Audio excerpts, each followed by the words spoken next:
So for those of you who don't know me, I am a professor of molecular ophthalmology at UCL Institute of Ophthalmology and the Francis Crick Institute. They're two big scientific biomedical research centres in London.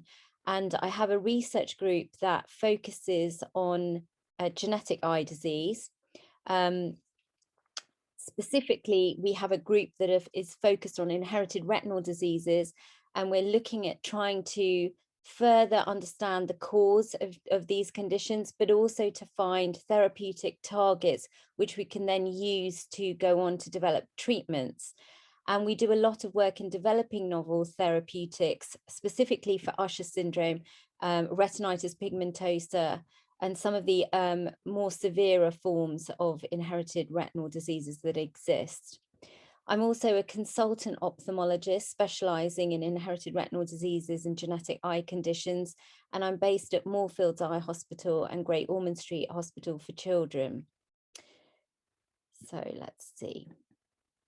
So I'm going to cover the basics of what Usher syndrome is, talk to you about the importance of genetic testing for those of you who haven't had genetic testing yet, but also for those who have had genetic testing but may not completely understand what that means for you. I'll give you a basic overview of the current research and trials that are underway for Usher syndrome, and then touch upon Gene Vision, which is a website that is a knowledge resource for patients with Usher syndrome and other genetic eye conditions. So Usher syndrome, as you're all going to be aware, is a very rare genetic disease, and it affects between 4 to 17 individuals per 100,000. And it's a dual sensory impairment. So children are born with hearing loss, and then they go on to develop visual problems. And some of the patients can have a combination of balance problems as well. And there are three main types of Usher syndrome: type 1, 2, and 3. So just to go into a bit more detail about these three types of Usher syndrome. So we have type 1, which is actually the most severe form of Usher's. So children are born with severe to profound sensory neural hearing loss, and this is detected from birth. Their balance is affected, and they also develop retinitis pigmentosa, usually in early childhood. And this can be detected quite early on from the tests that we undertake in the clinic, such as the electrical recordings of the retina and how the signals pass to the brain. And there are 6 genes that are known to cause type 1 Usher. So there's MYA7A, USH1C, CDH23, PCDH15, USH1G, and SIB2. Then you've got type 2 Ushers, which is actually the most commonest form of Usher syndrome. And again, children are born with moderate to severe sensory neural hearing loss from birth. Their balance is usually normal. And then they start to develop visual signs, the retinal degeneration, from their kind of adolescence to early 20s. There are 3 main genes that are known to cause type 2 Ushers: USH2A, which is the most common gene, and then ADGRV1 and WHRN. Now, USH2A also causes a non-syndromic form of the retinal signs. Non-syndromic means that there are patients who have retinitis pigmentosa only that are caused by USH2A, and those patients don't have any hearing loss. And it actually accounts for up to 20% of patients with just the retinitis pigmentosa. So this gene actually plays a huge role in terms of inherited retinal diseases. Then you have type 3 Ushers, which is the more variable form and the least common of all the 3 types. Essentially, you can have a gradual progressive sensory neural hearing loss that sometimes only starts from puberty onwards. The balance is variable as well. So up to 50% of patients might have balance problems. The other 50% may not experience any issues with that, but they will develop the retinitis pigmentosa. And again, that's a variable, but more likely a later onset. And so far, only 2 genes have been identified to cause that. So the CLRN gene and the HARS1 gene.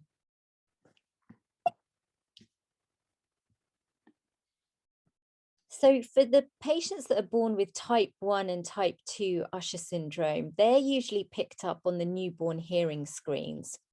And then you may actually go on to have genetic testing at that point through hearing deafness panels.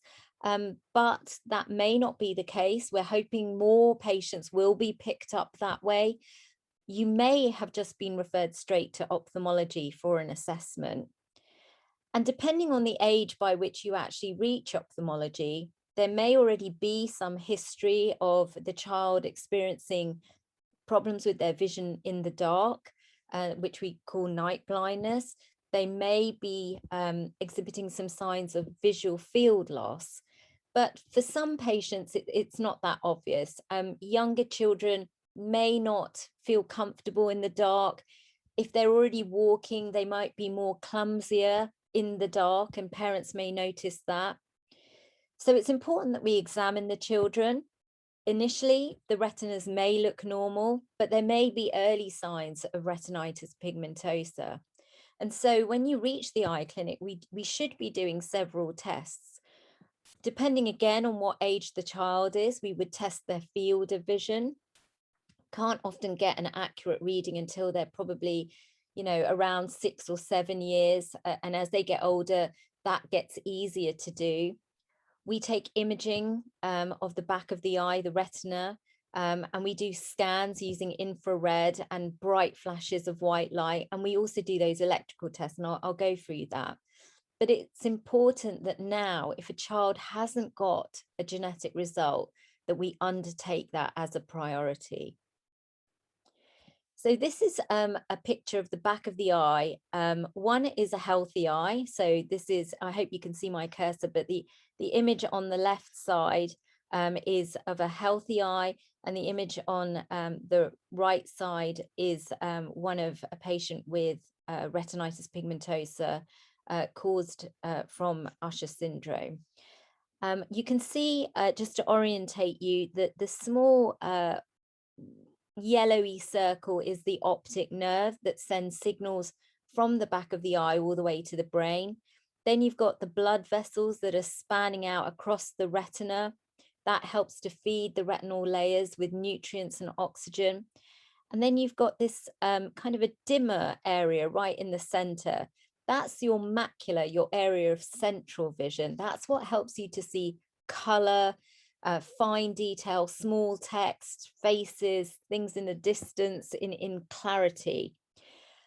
And that area, the macula, is an area which is has a high density of a particular light sensitive cell called cones. And cones are what help that color and near fine detailed vision. In the rest of the retina, you've got a light sensitive cell called rods. And rods are what help you to see in dim light your field of vision and your motion. So what you can spot from the corner of your eye. And it's the rods that are affected first in Usher syndrome.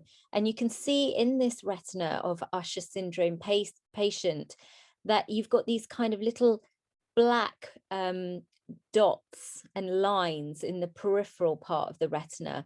These are pigments that are forming because the cells, the rods, are dying, and the layer of the cells that are supporting the rods is also dying away.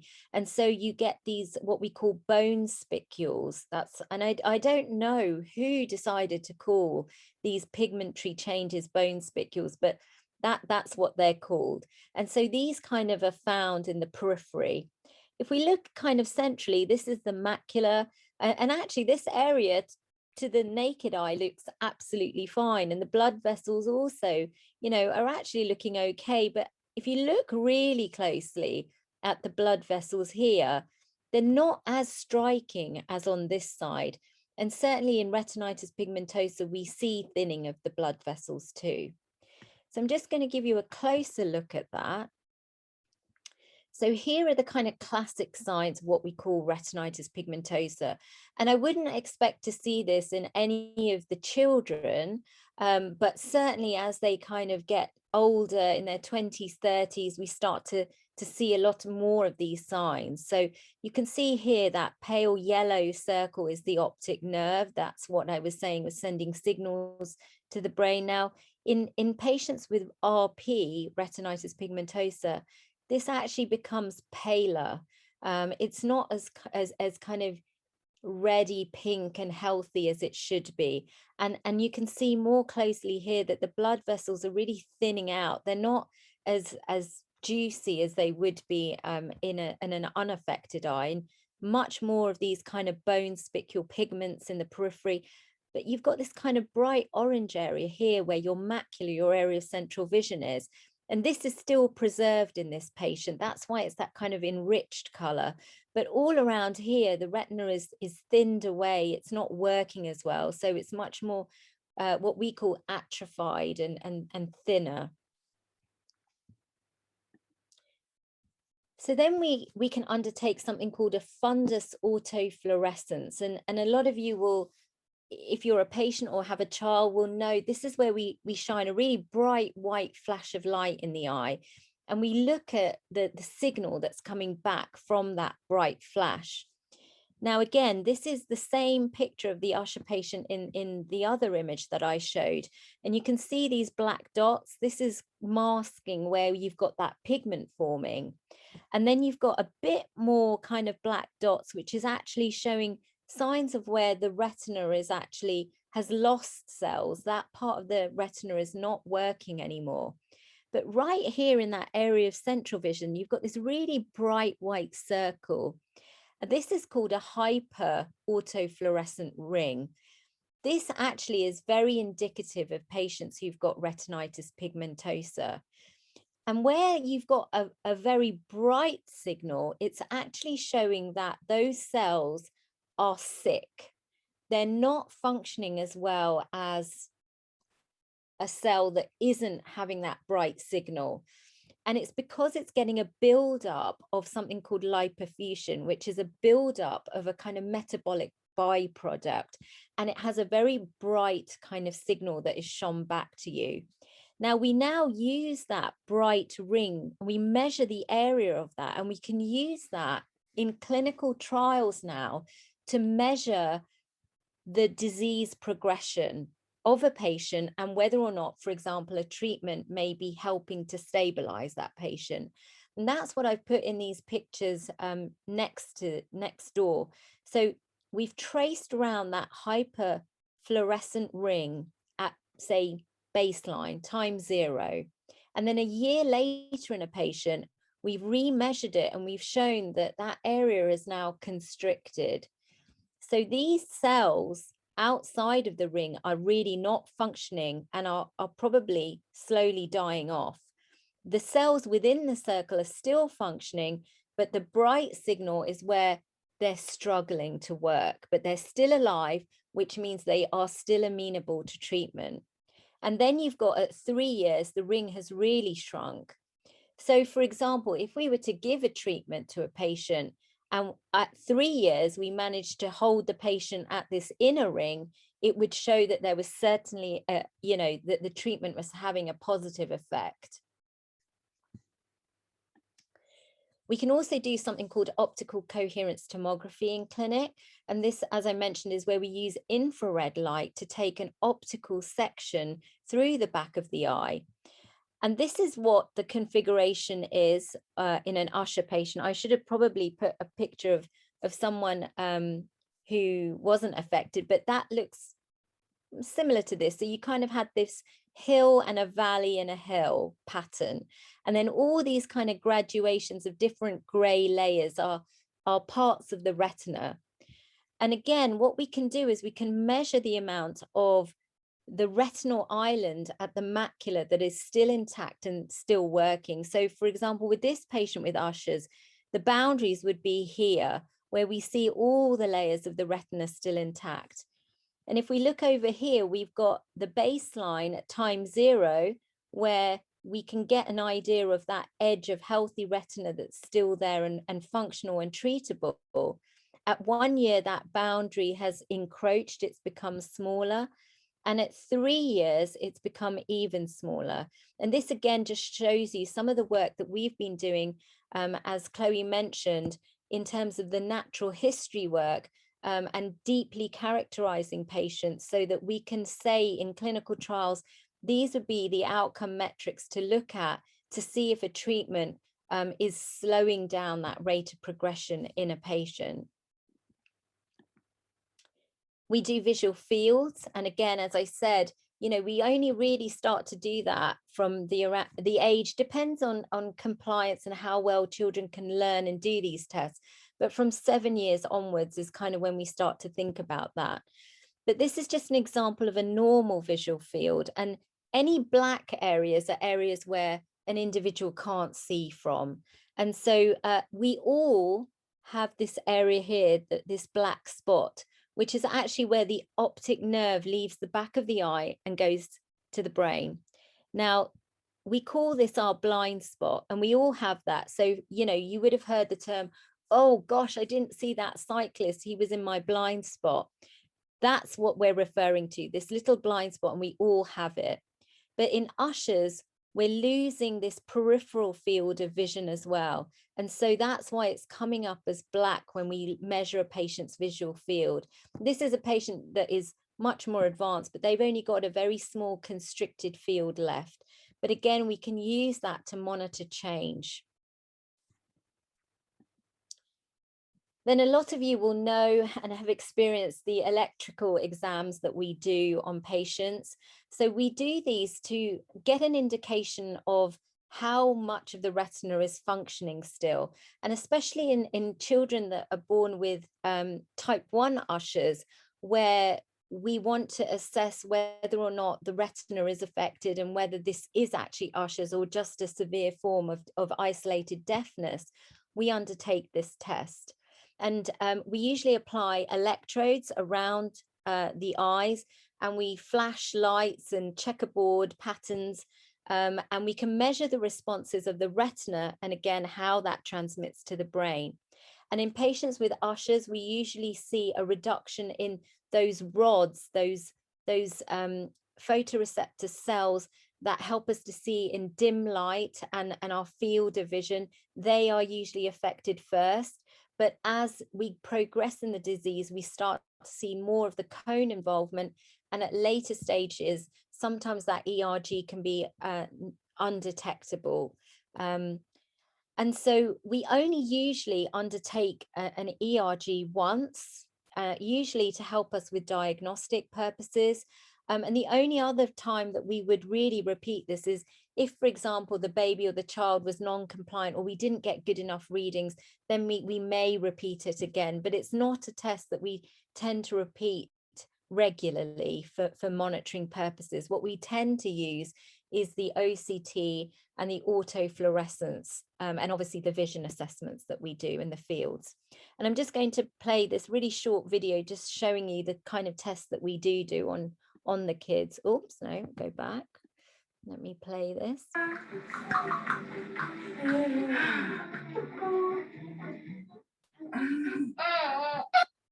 Now that is an extremely well-behaved baby, and I'm sure a lot of you in the audience tonight will say, no, my kid was screaming and pulling the electrodes off and stuff. And so that's, like, as I said, that is a reason that, you know, would push us to repeat that test. Usually with the type 1 Ushers, we do tend to get a reading early. With the type 2 Ushers, sometimes it can come back as normal, and we might have to wait until the child is a little bit older before we repeat. But I think the way that we are going to be diagnosing patients with Ushers is going to change hugely now with the introduction of genetic testing. And that actually may lead me to my next slide. Which will then go on to genetic testing in a moment. But I wanted to talk to you very briefly about the inheritance of Usher syndrome. it's autosomally recessive, which means that essentially parents are carriers of this gene. So when we have a child will inherit half of their genes from their father and half from mother. And so we all have 2 copies of every gene. Now, as a parent, it's likely that the father will have a good copy of an Usher gene and a bad copy of an Usher gene. And that same combination will exist with mum. Now, because the parents have a good copy, that good copy is strong enough to override the bad copy, and the parents are essentially healthy and normal, and they don't have any signs of Usher syndrome, but they are carriers of a bad copy. They then go on, unfortunately, to pass that both bad copies to their child, which means that that child will then go on to develop Ushers. Now, if they pass on a bad copy to one of their other children, but the other partner passes a good copy, then those children can be carriers and so completely healthy and unaffected. But they also have the chance of passing both good copies on to their children as well. And then that means that that child will be completely unaffected and no chance of passing this on in the future. Now, the risk of doing that, obviously, you have a 25% chance of having a child that is affected by Ushers and a 25% chance of having a child that is completely healthy and carries none of the disease genes. And then a 50% chance that the other siblings that, although look healthy, may be a carrier. Now, we don't test children that are completely healthy and appear asymptomatic for genetic testing, because it's unethical to test a child at present to see if they're a carrier or not. When they become adults, so when they, pass 16 and they want to start thinking about having a family of their own, then of course we can do carrier testing on those unaffected children, because that may guide their decisions in terms of whether they need genetic counseling, family planning advice, etc. So that is obviously available. And obviously in certain cultural backgrounds, there are situations where you may marry within the family, and that becomes even more relevant at that point. But when it comes to the parents themselves, so there'll be a lot of you sitting and listening to me now who have a child with Ushers and may want to have further children. So we would obviously test parents to confirm that carrier status. And if that carrier status is indeed confirmed and you do want to go on to have further children, then we can start to talk about family planning options. There are options like pre-implantation genetic diagnosis, which is a form of IVF, where you can take the sperm and eggs, fertilize them as you would a general in vitro fertilization.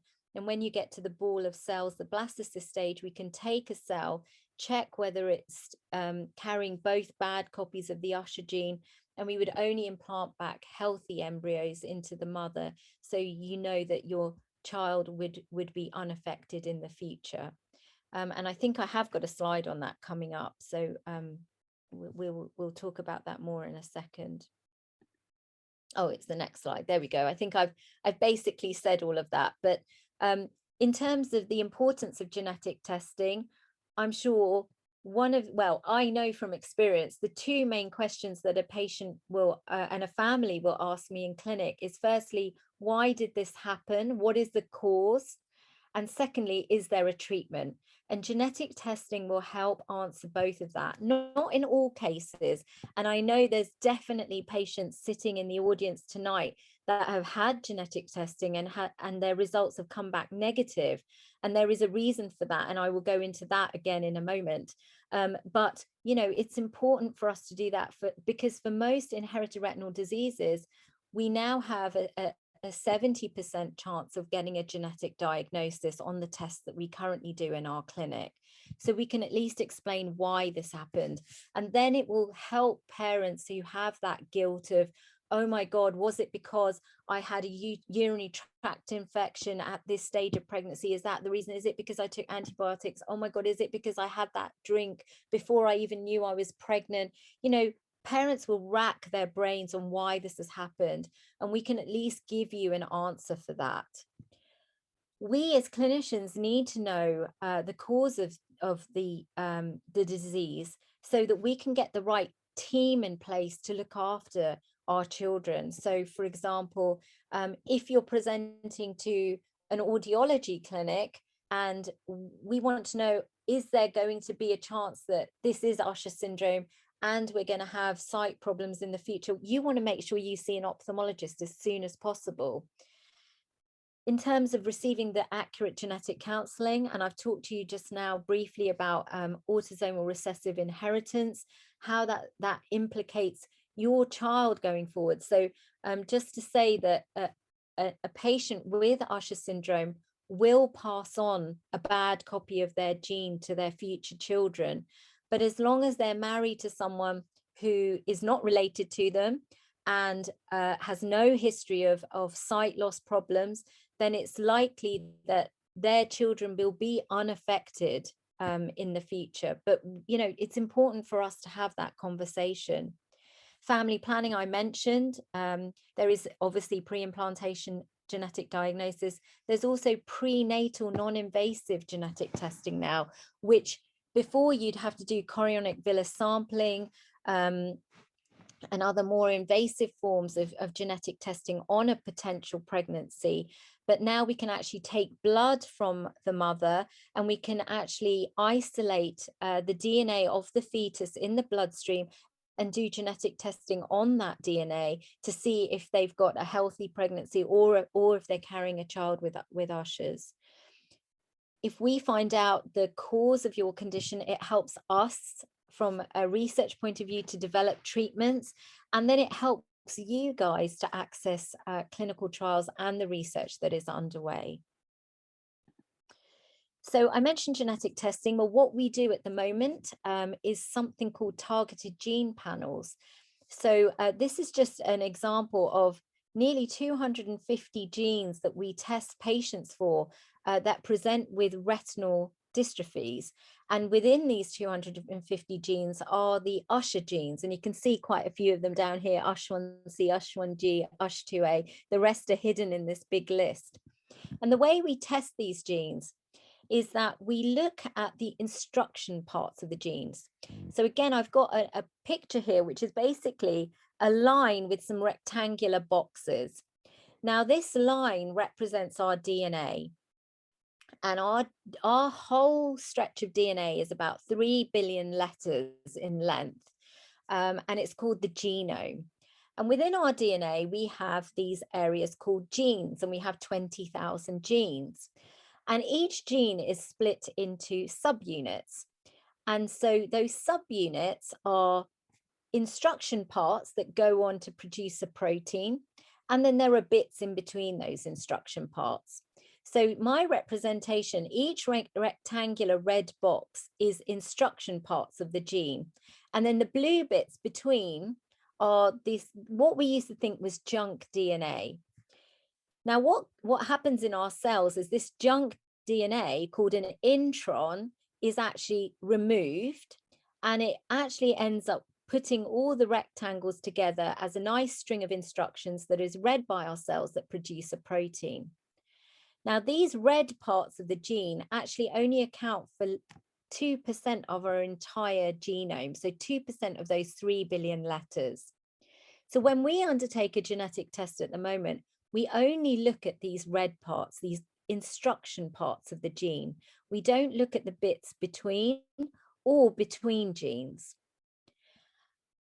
We found from testing children, 277 patients, children with genetic eye disease, a range of them, that children have on average a 43% chance of getting a genetic diagnosis on one of these genes. What we've now found is that actually these bits, which I call junk DNA, are not junk DNA at all, but they actually have mutations in there, which actually can cause the disease. And so we're missing out on screening these parts of the genes when we undertake one of these tests in our clinic. But this is the best test we have available to us on the NHS as an accredited test.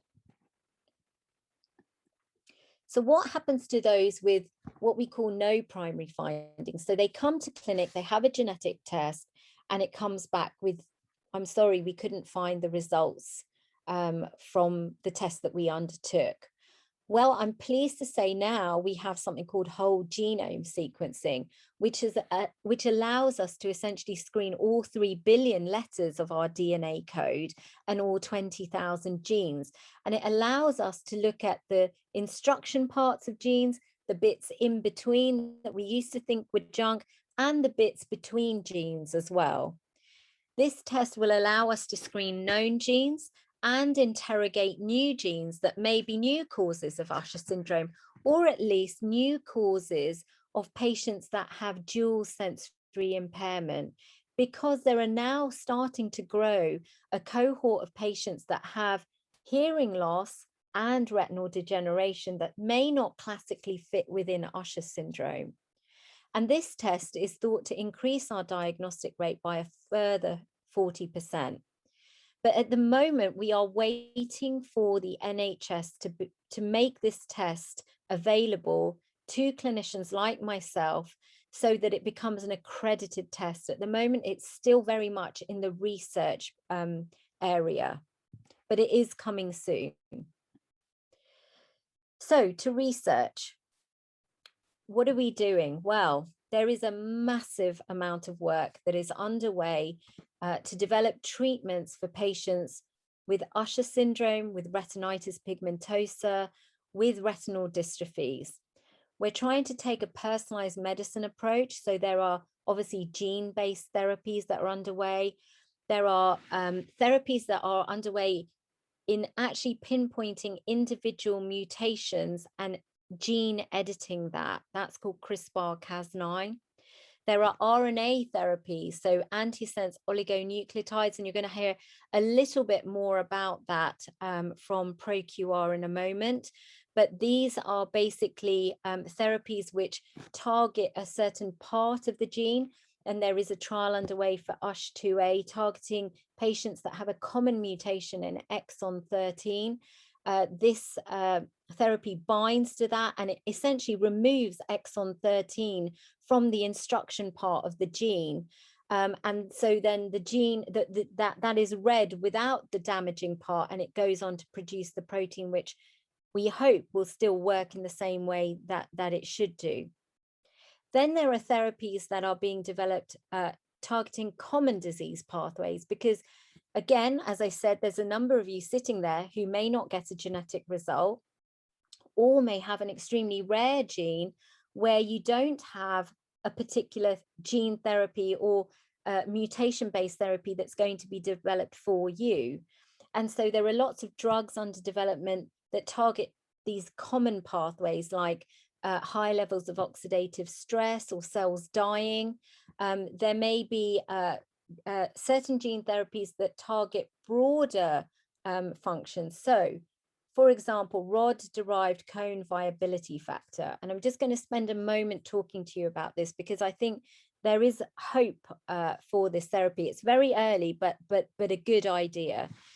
So what scientists found was that I mentioned in our retina, we've got rods and we've got cones. Now, scientists found that rods release something called rod-derived cone viability factor. It's like a substance that essentially cones uptake, and it helps them to uptake glucose and sugars so that it can convert that into energy and work efficiently. What they found in patients, or rather animal models with retinitis pigmentosa, that when the rods were degenerating, they weren't obviously producing this rod-derived cone viability factor. And so essentially the cones couldn't uptake glucose as effectively and were starving to death.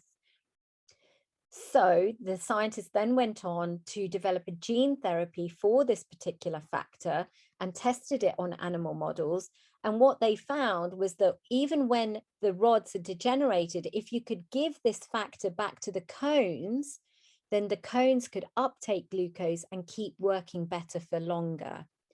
And so they've now moved on to actually develop this as a very early phase 1-2 gene therapy. And I'm not sure whether it's started yet or not, because it was due to start early last year, but then COVID hit. So, but it certainly will be starting very soon if it hasn't already. And this came through a group from Paris under someone called Jose Sahel. And then people are also looking at stem cells, but I have to say stem cells, we're still pretty far behind the other options at the moment, because although there've been lots of trials where they've injected stem cells, the problem is that in a degenerating chronic retina, we're not sure whether those cells are making the right connections and are actually regaining function. And so there's still a lot of work to be done there. You would have heard, you know, the sensational kind of front page stem cell trial saves blindness, but that was actually only on 2 patients with age-related macular degeneration that actually had a fresh bleed, and they were treated within 24 hours of that. So there wasn't actually time for much damage and chronicity going on there. So we really have a lot more work to do on that side. Now, I don't know how I'm doing for time. I'm nearly there, but Chloe, how am I doing? Maria, it's so fascinating that I think I don't want to be the one to stop you. So let's say another between 5 and 10 minutes. Okay, that should be fine. That should be fine. We're coming towards the last part. So I just wanted to cover very quickly what the current clinical trials were for Usher for everyone. There's actually only 2 actual clinical trials that I could find. The first one is for a high-dose antioxidant called N-acetylcysteine, and that is for patients with RP, secondary to Usher syndrome. It's in a phase 1-2 clinical trial. It's for patients older than 18, and they are recruiting 48 participants for it. And I believe this is based in Australia, if I'm not wrong. Now, just for those of you who don't understand when I'm talking about phase 1-2, etc., very quickly, there are 3 main phases of a clinical trial. Phase 1 is mostly about safety. And that is where if it's a drug treatment, we usually take normal healthy volunteers, give them the drug and make sure that it's safe, that they're not getting any, you know, side effects, vomiting, skin rashes, kidney failure, anything like that. If it's actually, for example, an intervention like an intravitreal injection or a subretinal injection for gene therapy, then for a phase 1 safety, we usually take patients that have the condition but are essentially blind. They're at perception of light vision. And we do the procedure on them. And again, we're looking at general safety. You know, were they systemically well? Did the eye become really red, painful? Was there a big inflammatory reaction? That's what we're more concerned with phase 1 trials. We're concerned with safety. Then you have phase 2 clinical trials, which are more about continuing to monitor safety, but also trying to see if there's an effect on helping the vision of these patients. So then we usually take, you know, maybe about 30, 40 patients. We give them the treatment. And what we do is we follow them over a period of time, and it may be a year, it could be longer. And we see if it's having an effect on their vision. And that's why making sure that you've got the right outcome metric for the trial is important. Because if you, for example, say that your trial endpoint is going to be central vision, but in Usher patients, we know that the central vision more or less may stay pretty stable for a year period, then if you give them, for example, a drug treatment and their vision doesn't change, you can't tell whether the drug treatment has actually worked or not, because it wasn't really the right measure to be looking at. But if you were, for example, looking at their field of vision, and for example, if you were injecting one eye and not the other, and in the eye that wasn't injected, you saw a decline in vision, but in the eye that you were injected had a stabilization, then you would know that that treatment had worked. With oral treatments, it's even more complicated with Ushers because basically you're treating both eyes. So you have to have a really good idea of a parameter of how that patient would progress over time before you can say it's successful or not. So this trial of antioxidants is just a phase 1/2 at the moment. And then we have the ProQR trial, which again, you're going to hear some latest results from, and I can't wait to hear about that either. But this is a trial that, as I said, is targeted towards specific mutations in exon 13. Now, the USH2A is a massive gene. It's 72 subunits long. It's huge. And these is specifically targeting common mutations that occur in exon 13.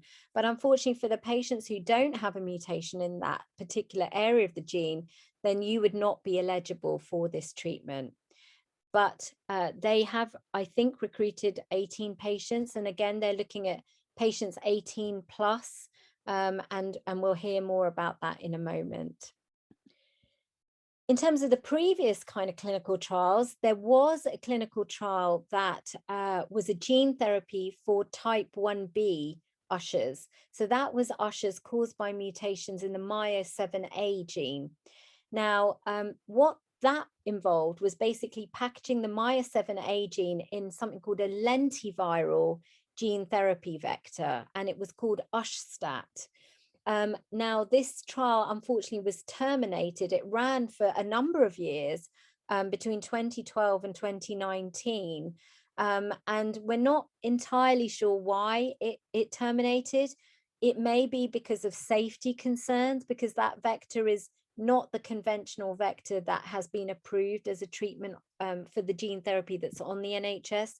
It's a slightly different one. It may be because it just stopped working, but I did notice that they're now following those original 9 patients that they had recruited just to look at long-term safety. But I don't think that this is really going to go any further.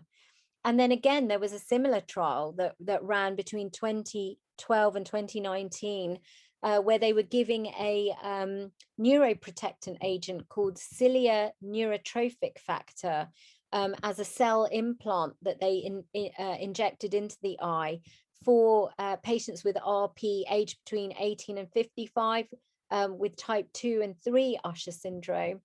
But again, that's kind of disappeared, and we don't really know what the outcome was of that. I would just have a warning here about not necessarily these trials, but I certainly use a website called clinicaltrials.gov to look at what's going on in terms of what trials are available for patients. There are trials on there that are not ethically approved. And this is important for patients, not so much in the UK, but especially international patients that are desperate and looking for solutions for their kids. Please approach a reputable ophthalmologist first about the trial before contacting the trial coordinators, because there are a lot of scams and a lot of cases, especially with the stem cell trials, where people have recruited into those trials and then lost vision because they were unregulated and didn't have the right ethics. So with any trial, just consult your ophthalmologist. Feel free to contact me and just say, what do you think of this? And I would be very happy to reply back and go, absolutely, that is brilliant. Definitely approach the trial coordinator, or no, that they're just a scam. So just be warned about that. So lastly, just a little bit about my own research. So I have undertook a natural history study of patients with USH2A. That was, and I know that there are people again on the call who have participated in that, and I am really grateful for that.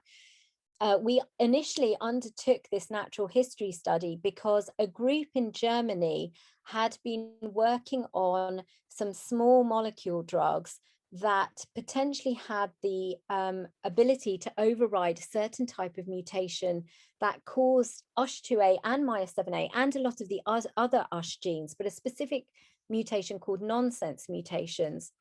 Now, I've done a lot of work on those drugs in different inherited retinal diseases. I didn't need to repeat that work on preclinical models because this group in Germany had done a really good job. But what we were trying to do was get our patient cohort ready for a potential clinical trial for these drugs. And so what we did is we looked back at a lot of the patients that we had at Moorfields Eye Hospital. We looked back at their clinical notes. We looked at measures such as their visual acuity, their OCT scans, their autofluorescence, to try to work out what would be good parameters for a clinical trial, and what would show a difference if we were to give them a treatment. And just, I mean, this is the paper that we published on this, but this is just a graph just to show you that there are lots of kind of dots that are horizontal. This is the trend line, but there are loads of patients that are just stable. And what this is showing is that your central visual acuity doesn't change much over time. We've got a number of patients that are 30 years of age that haven't changed their vision over 20 years, which is actually great news for everyone who's listening. The vision is not amazing when you're this age. It's certainly better when you're younger, but this indicates this is not the right parameter. Whereas if we look at the OCT scans at that kind of area of retinal island that is there, we can definitely see that definitely in your 20s and 30s, there are sharp declines in that area that is preserved. And so this would be a good outcome metric for a clinical trial, because over a short period of time, you can get a gauge as to whether a treatment is helping or not. And we see similar things with that bright white ring that we see at the back of the eyes.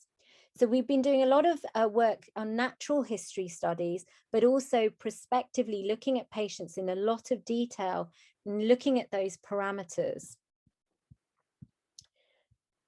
This is just an example of where we've used some of this kind of state-of-the-art imaging that is available now to us, where we can actually look at the retinal vessels in the back of the eyes of USH2A and MYA7A patients at various levels, so at a superficial level and a deep level, and we can see distinct changes between the USH2A patients and the MYA7A, and we can use this information not just for trials, but actually to understand disease processes. And one of the things that came up from this work was that because MYA7A is actually working in both the mother cells, the retinal pigment epithelium of the retina, and also the photoreceptors, it had a more severe effect on also the blood vessels and the vasculature supplying both of those levels.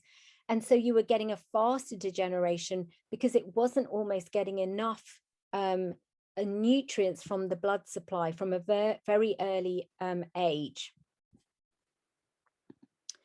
In the lab, what we're doing is looking at Usher disease models. So a lot of you will know that I work with zebrafish models, and I've also got a collaboration with the group in the Netherlands. So Eric van Dijk, who's worked with ProQR. So we've done a lot of work together comparing our Usher zebrafish models. But essentially, we did a lot of work, and what we found, what we found was that when we look in the retinas of these zebrafish, it gives us an idea at a cellular level, what are the changes that are going on in our patients? Why are they getting, problems with their vision? And one of the things that we found was, so this is just a picture of a healthy zebrafish, and this is an Usher zebrafish with an USH2A mutation at 1 year of age. And this red staining you can see is actually the light sensitive pigment in the rod cells. And you can see that it's not localizing properly as it does in the healthy fish. So it's all here in the nice photoreceptors where it's kind of stretched across the retina here in the Usher fish. And when we look with really high level microscopes at the individual photoreceptor cells of these fish, that's this picture below. So these are kind of these areas where you have the light sensitive pigment, and these are kind of the cells that are producing energy to keep the cells working properly. What we see in the Usher retinal photoreceptor cells is these weird little black things.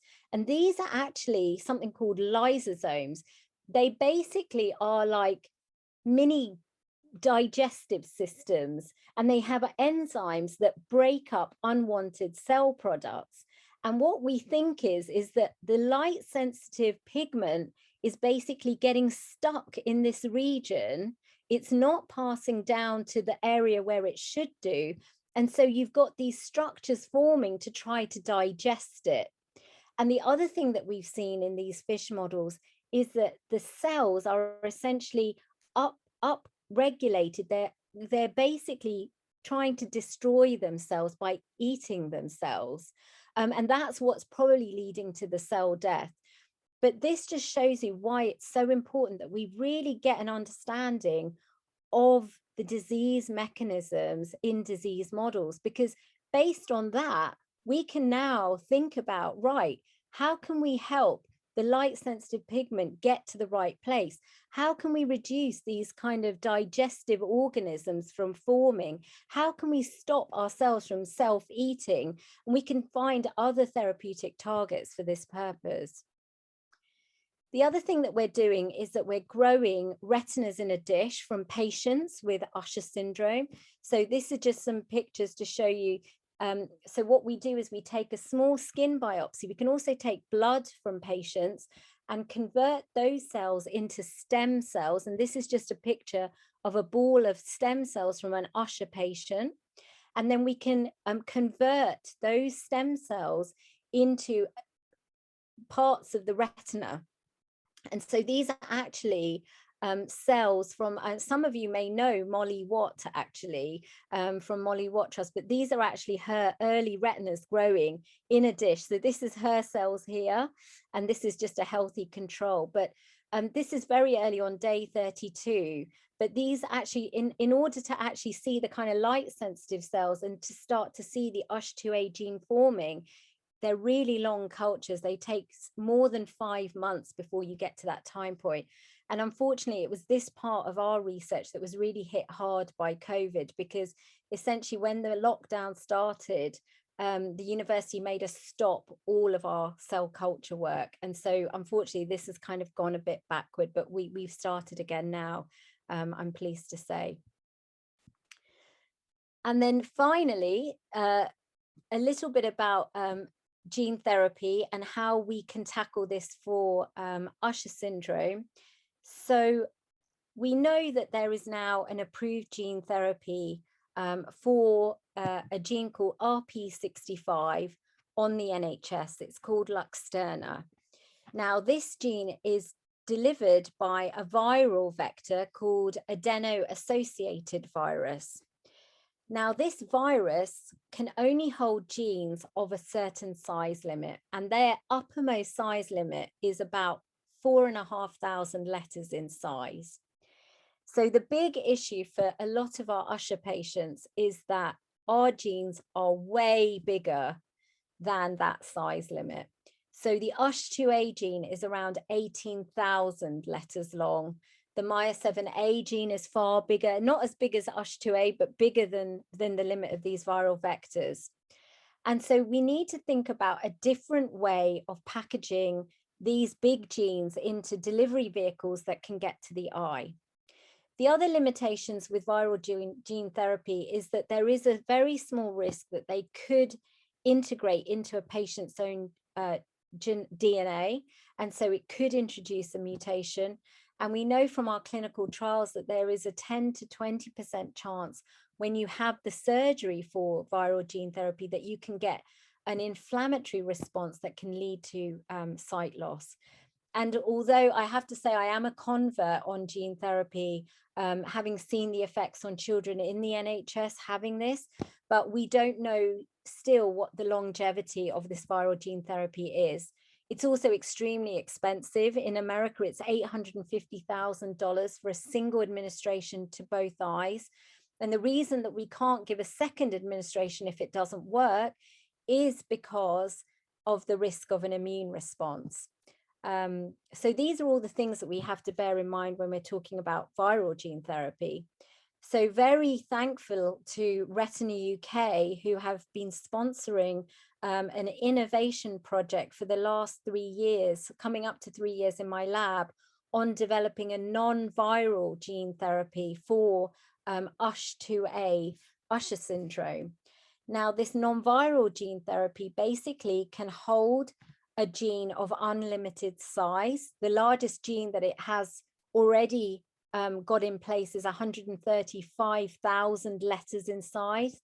And so we have comfortably, thankfully, fitted in the USH2A into this vector. So we have that now, and it's working.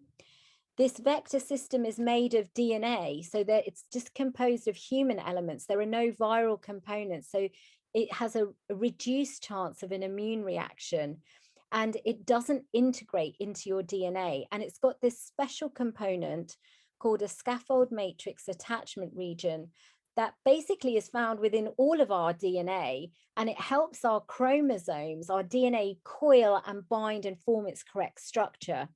And when we put this into our DNA vectors, it basically allows these vectors to be stable, so they can sit within a cell without integrating into the genome, and it can express the USH2A or whichever transgene that you want to put in there.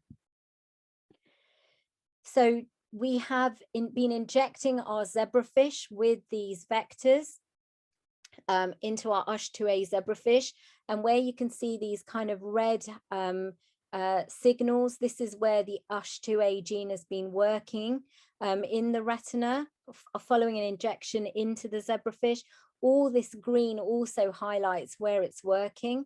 And we've also been transfecting these viral vectors into patient skin cells with Usher syndrome to make sure that we know we can get them into them and it's working.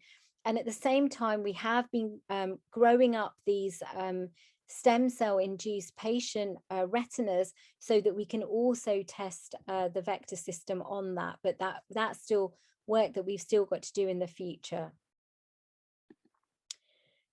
So really lastly, I think just to touch upon a website that some of you may have heard called gene.vision.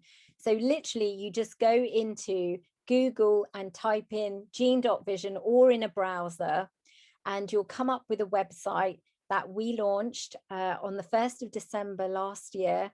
Again, my massive thanks to Retina UK and to the National Institute for Health Research, who co-funded this website to be made. It is a web resource that is basically an encyclopedia, an A to Z of genetic eye disorders for everybody. So it's written and edited by specialists and patients and charities.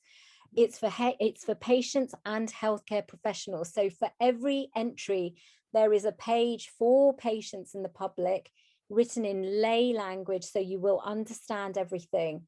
And it will be a mirror image of the information that is also there for healthcare professionals. So if you find yourself going to a clinic appointment and your consultant or junior doctor is kind of looking like they don't know about Ushers, you can signpost them to this website as well.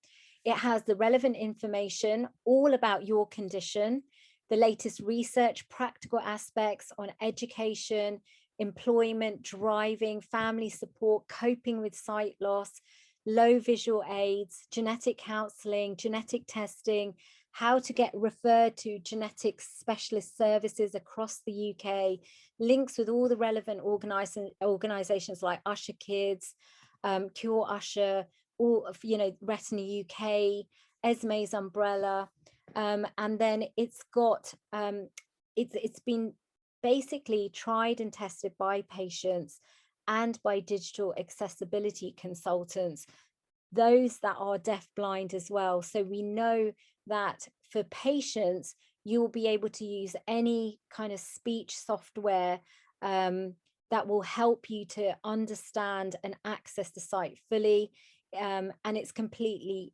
patient friendly. And this is just to show you, if you go to the Usher syndrome page for patients, these are the kind of things that you'll be able to click on and access. So condition treatments, current research in ushers, practical advice, referrals to specialist centre, patient's perspective, and then the link to the professionals page as well. So I feel like I'm losing my voice. Really is coming to the last slide. So how can you get involved? Well, obviously, it's really important to get your genetic diagnosis, and I don't need to recap that at all. But if any of you, are having trouble with that, if any of you would like to come to see me or my colleagues at Moorfields, then all you need to do is get a GP referral to see us. If there are options to participate in natural history studies, just as Chloe pitched at the start, it's really important that you engage and help us, because that's how we're pushing the boundaries of research forwards. Fundraising is huge. A lot of the projects I mentioned, some of the funding is coming to an end. And I know when funding ends, then it's difficult to keep the kind of the staff who have developed skills in ushers and to keep the momentum in terms of research. So having fundraising to support research into ushers would be absolutely fantastic. And if any of you have any questions, if you don't know how to get involved, if you want kind of more signposting, then do email me. And now that is the last slide. And I'm going to say thank you. And I'm really sorry for talking for so long. And this is just thank you to all my funders, to this wonderful team, especially Maria Toms, who did a PhD on Usher syndrome and developed the fish and is doing the non-viral gene therapy. Liaz as well is doing a PhD helping Maria with that. And Ahmed Hagag here, who did a lot of the deep phenotyping studies on the patients. Thank you, everyone.